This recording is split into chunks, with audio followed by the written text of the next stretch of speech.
Ano bang proper sa pagtanim ng saging or mga suli po mga kabayan? Putulin talaga ng ganyan sa taas or yung mga dahon lang? O please, paki-comment below down po mga kabayan.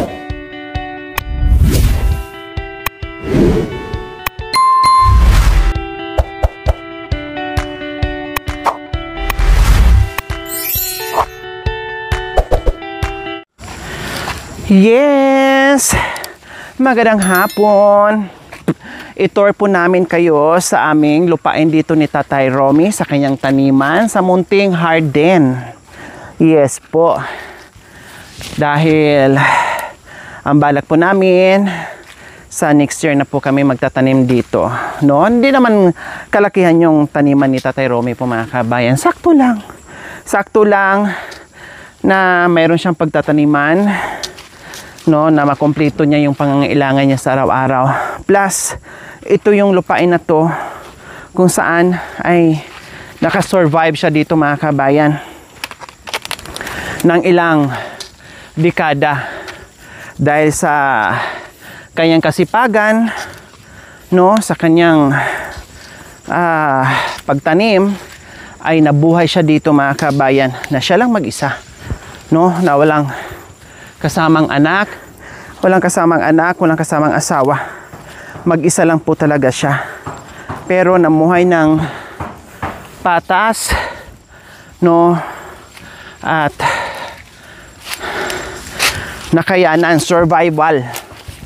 No, talagang survivor si Tatay Romy dito sa bundok. Yun nga lang mga kabayan. Diyos ko, meron nga siyang taniman, no, pero doble yung pagod mga kabayan, kasi nakita niyo naman po ang mga dinadaanan natin na grabing tarik katulad nito, oh. Diyos ko, sa taas na tayo pupunta mga kabayan, pero kailangan natin magpahinga kasi balisbis ang dinadaanan natin. O diba, kung hindi sila matyaga mga kabayan, oh, saan pupunta? Anong kukunin niya? Bakit?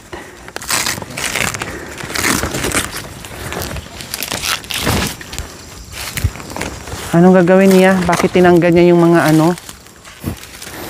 mga dahon ng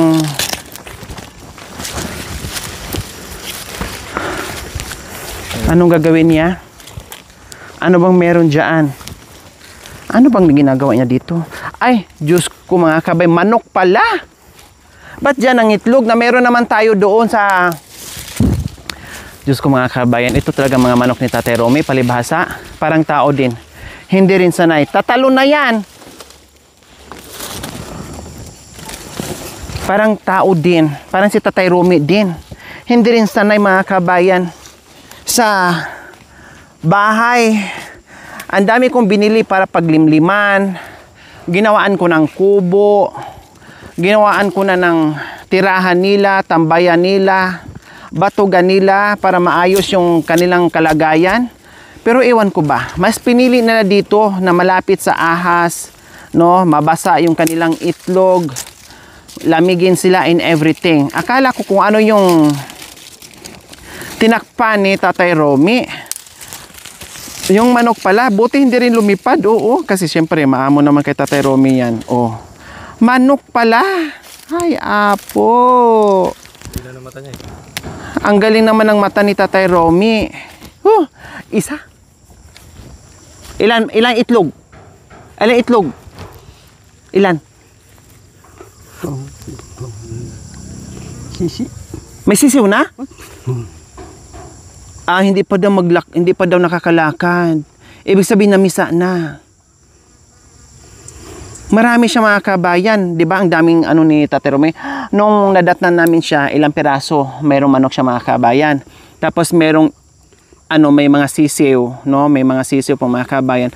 Tapos nagsilakihan na ngayon. Siyempre yung mga nauna ay niluto din mga kabayan. Oh, buti na nakita niya dyan mga kabayan, maalagaan niya. O, ano gagawin mo dyan sa aswiti? Ay, ano ba yun? Atswiti, ang daming atswiti mga kabayan. pangpakulay sa niluluto, Valenciana, caldereta, and everything. Di pa hinog ah. Makain ba yan? Day. Masarap yan sa ano? Ay, naglaro. Parang ako din mga kabay nung kabataan o sino ang nakaka-relate sa ganyang gawain. O, di ba? Parehas kami ni Tatay Romy. Nagkukulay, ginagawa namin cutics po yung mga kabayan. O, di ba? Diyos ko. O, parang bata lang din si Tatay Romy bumalik sa pagkabata. O. See? Wala nang ano? Wala nang manok dyan. Wala na. Okay, tara na. Napadaanan tayo. Miha lang. Huwag ka na mag-cutics. Marami pa tayong gagawin. Halika na.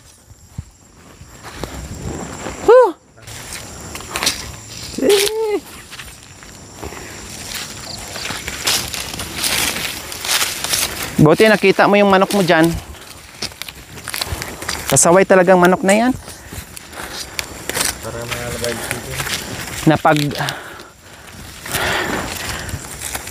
Napagod tayo sa kakagawa ng bahay kubo nila, pati liliman nila. Hindi naman din nila tinirahan. Parang wild chicken din na nakatira sa kagubatan.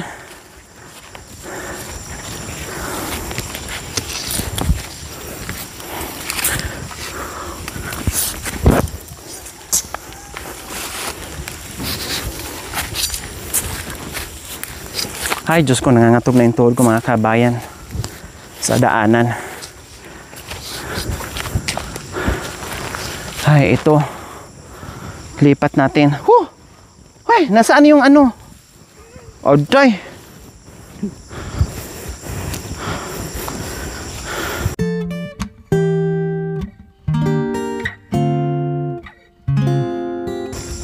So, ayan po mga kabayan, noong nakaraan pa kami nagbabalak na magtanim ng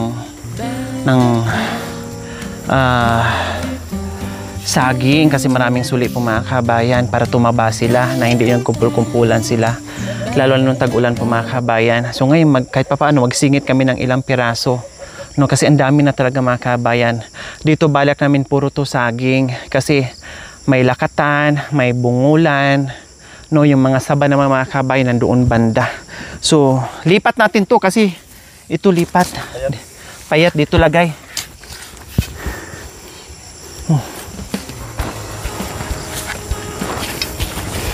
Ito. Lipat natin.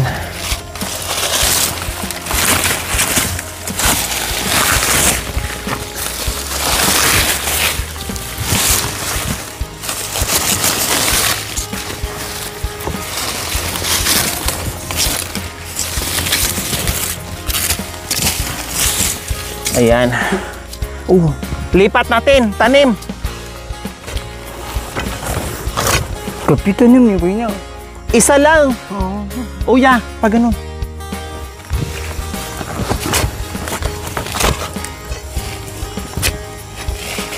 Para tataba. Yan ang lambot ng lupa mga kabayan.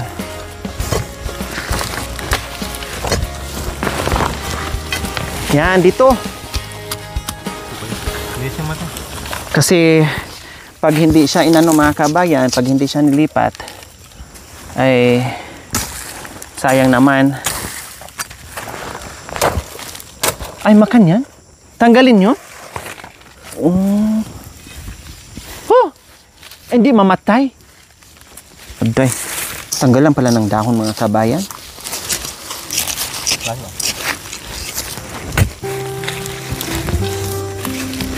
Ganun pala yun, tanggalan ng dahon. Akala ko pati dahon isama na. Payat kasi mga kabayan kapag katulad nito o payat tapos nandito pa sa ilalim ng puno, hindi katulad doon sa iba na matataba. Kasi ang ganda ng bunga, mamaya pakita po namin sa inyo ang ganda ng bunga mga kabayan. Nakadigtas sila nung bagyong Yuan. Kaya yung isa na uwi na namin binili ko 500 po mga kabayan, no? Kasi mura lang naman yan doon mga kabayan sa baba. No, binibili lang nila pero pag nasa nasa market na mahal na, pag nasa palengke na. Kaya sabi ko sayang, may mga binhi sa dyan, kundi ang gagawin namin ay padamihin, no? Para maganda. Katulad yan, o payat po mga kabayan. Kung hindi yan natin kukunin, no, hindi mapakinabangan. Tapos nandyan pa sa ilalim ng puno. So, kailangan talaga siya alisin para tataba siya. Yan. Malilim kasi. Kaya payat kasi malilim, no? May puno.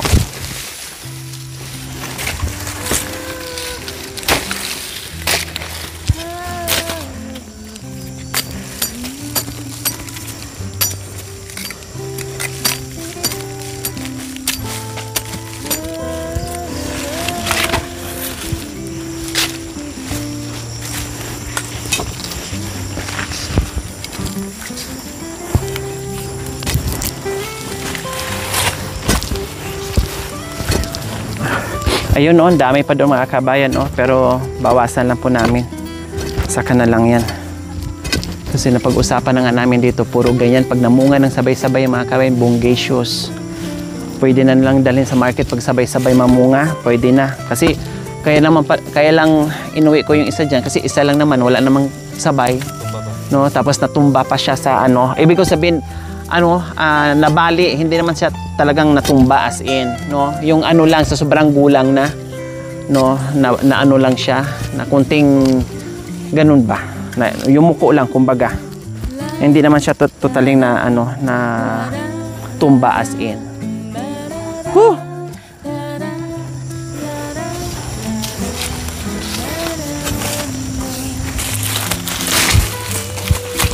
Kasi pag natanggalan niya sa mga kabayan, tapos magkakaroon na naman siya ng suli, another suli na naman.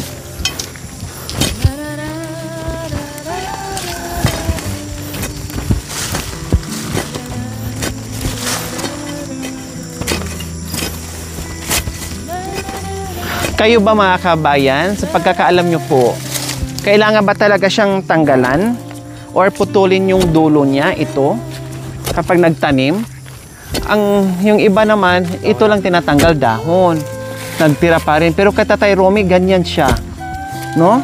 Ibig sabihin, okay din siguro. Kasi, ayan ang nakasanayan siguro yung mga kabayan eh. Pero ano bang proper sa pagtanim ng saging or mga suli po mga kabayan? Putulin talaga ng ganyan sa taas or yung mga dahon lang? O please, paki-comment below down po mga kabayan, no, sa comment section natin. Sa mga ka-farmers natin mga kabayan or sa mga may alam, ano po ba ang tama sa pagtanim? Ito! O, katulad dito, ito, pwede na to siya, oh. Oh. Pero kay Tatay Romy, iba eh. Ito, pinutol din. Ay, oo nga. Pero hindi siya maapektuhan ang paglaki niya.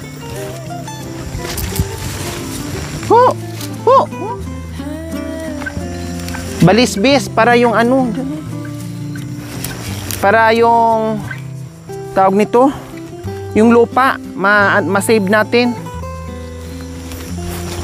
Yan. Oh, di ba?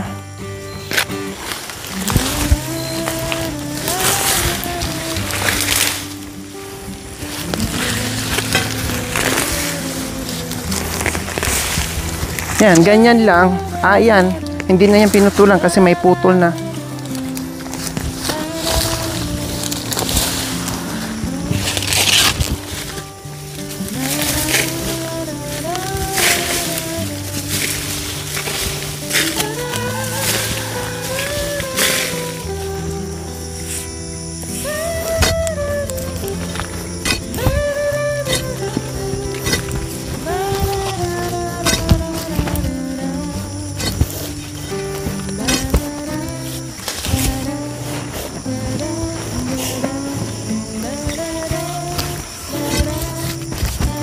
Ang ganda ng lupa mga kabayan.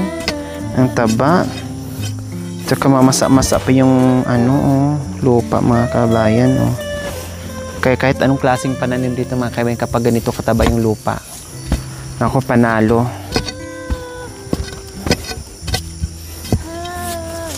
Swerte nila ni Tatay Romy dito.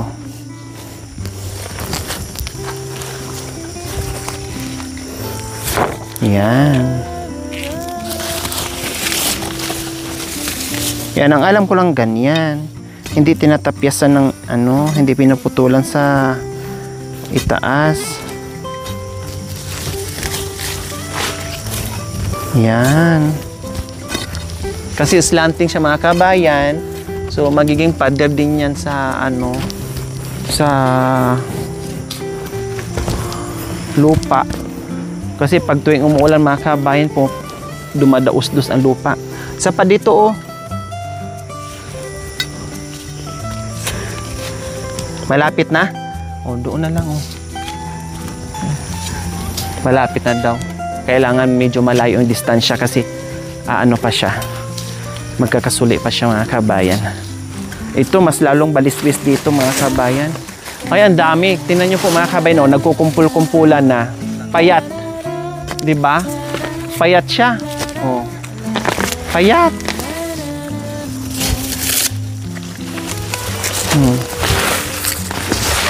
Payat.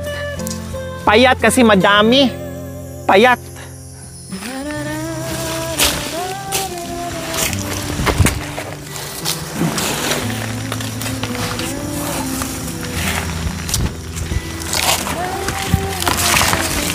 Oh. Diba, ang bilis lang tanggalin mga kabayan kasi yung iba nakapatong lang sa ano. Kailangan talaga siya itanim. Ay, pinutulan talaga niya mga kabayan.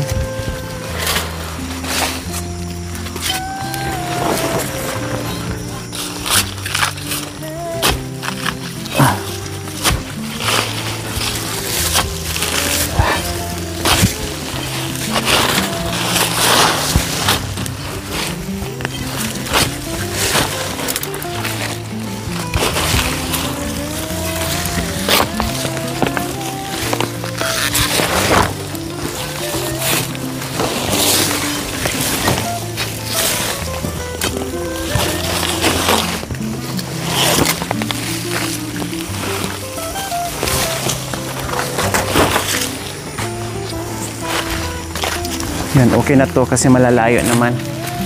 Okay na to siya. Malalayo ang agwat. Para hindi siya ano.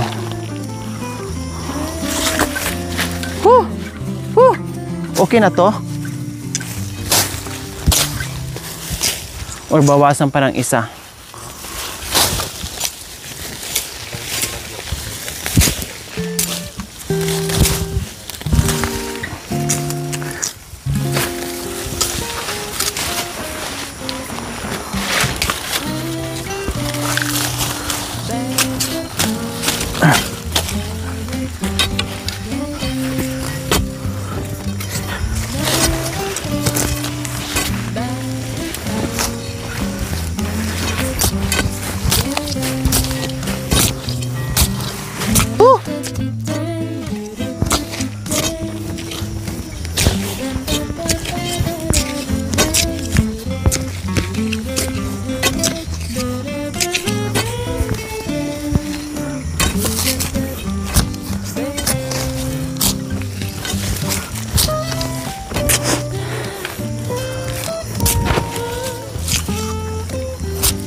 Oops!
Diba? Ganda na. Meron na tayong aanihin. So ayan po mga kabayan, ito mga balisbis na taniman na namin kasi meron din dyan, so iba yan, no? So nataniman na namin yung mga balisbis mga kabayan. Doon sa itaas, maluwang-luwang pa yon, no? Pero hindi namin matatapos yan ngayon mga kabayan kasi siniingit lang namin yan ni Tatay Romy. Ito oh, tanggalan to.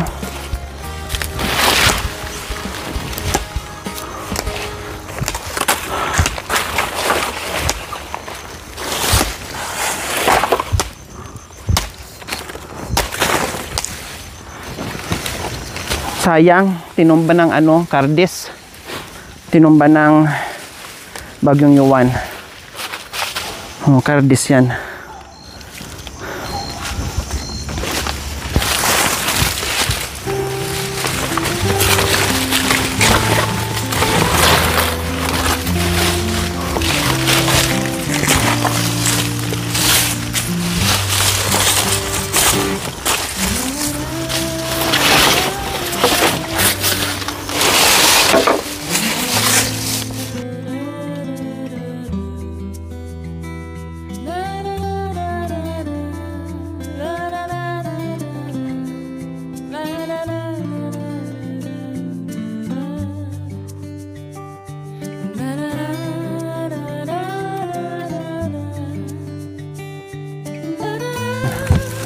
Kasi para nakapatong lang, madali siyang mabuwal.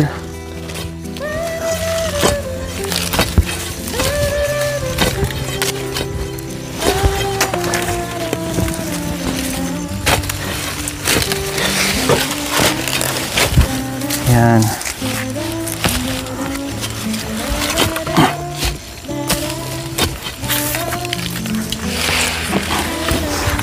Yan. Kasi may mga sulit na rin mga kabayan. Madali na lang siya mabuwal. Ay, ito pa oh. Mabubuwal to eh.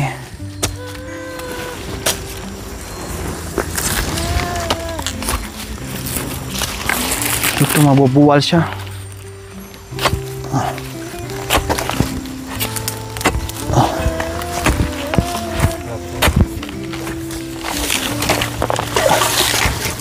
Mabubuwal.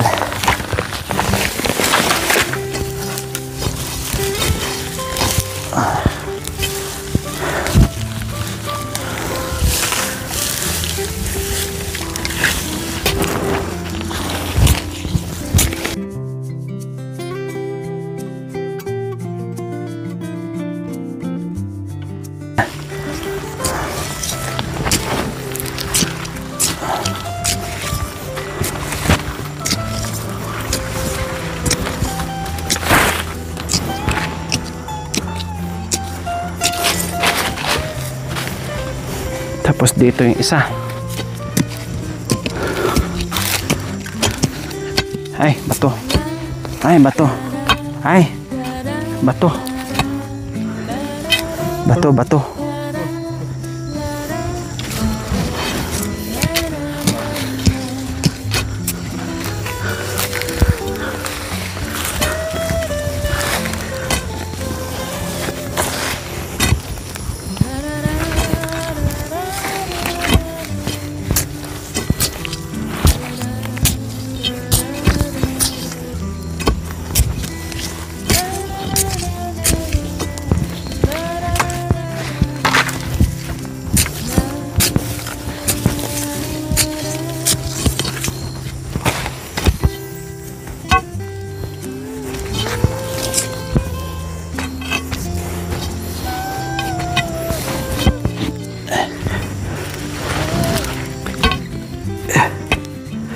Ay, bato. Bato. Ay, bato.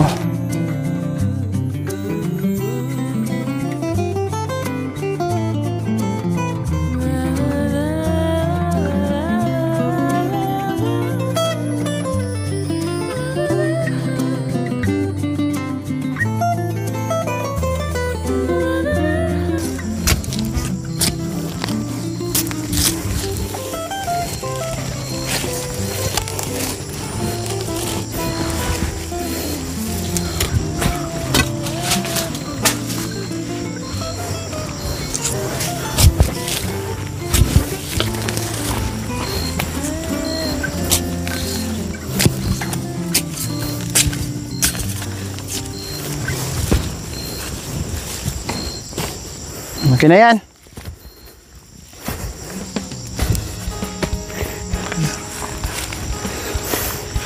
So ayan po mga kabayan, ipakita na po namin sa inyo ang mga magagandang bunga. Meron doon mga kabayan, kaya medyo malayo, isang malaking buwig. Yun yung pinakamalaki. Tapos ito, syempre alanganin po mga kabayan. Ayan. So isa, dalawa, tatlo. Pangatlo yung mga kabayan. No, hilaw pa. Hindi pa.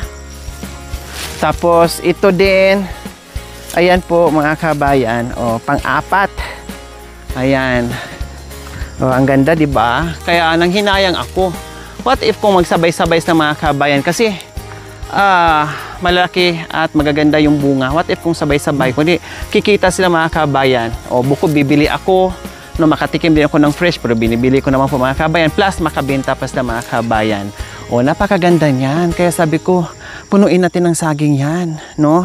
Magtiyaga muna tayo, magpakapagod muna tayo. Bandang huli ay yung pagod natin mapalitan ng saya at busog ng bulsa at busog ng tiyan kasi may kapera ka pa, makakain ka pa ng fresh. And then, dito yung nabuwal. Ay, hindi naman siya nabuwal. Dito yung dito yung natikman na po namin mga kabayan. Unang tikim po namin dito. So, dahil sa sobrang gulang na at binali ng bagyong Yuan, no, natikman natin at magulang naman na, pero the rest walang damage po mga kabayan, kaya super yummy. Okay, sige, uwi na tayo dahil kahit pa paano nakatanim kami ng ilang pirasong saging. 1, 2, 3, 4, 5, 6, 7, 8 o mga 10 din. Sayang din po yun. At least nakasingit kami. Kasi by January, wala. Tulong-tulong na naman kami dito mga kabayan. Tanim doon, tanim dito.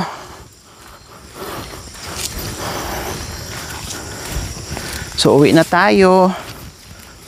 Dahil yabi na. Lumubog na yung araw. Yung liwanag ng Pasko. Yes, maraming salamat pa rin po sa inyong panunood, sa aking mga pagmahal ng mga sponsors, subscribers, followers, YouTube members, viewers, commentators. No? Maraming salamat sa panunood without skipping ads, pagla-like and share. Highly appreciated po. We love you all. God bless us all. Bye. Mwah. Thank you for watching. Don't forget to like, share, and subscribe.